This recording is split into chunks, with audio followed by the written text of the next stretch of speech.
Oh, I get so excited when I come out into the warehouse and I see the following happening.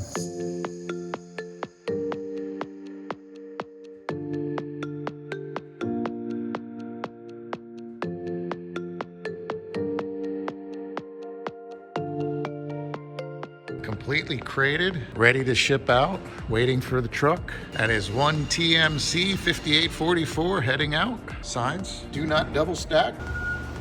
You can see our new racking in the back.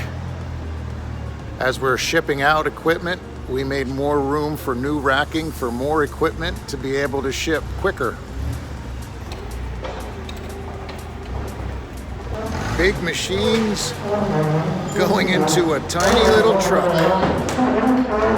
We're looking to be a little up close and personal in the truck here as we're loading. You can see the determination and the focus from Mark here loading. Nothing like filling a full truckload of material to be shipped out.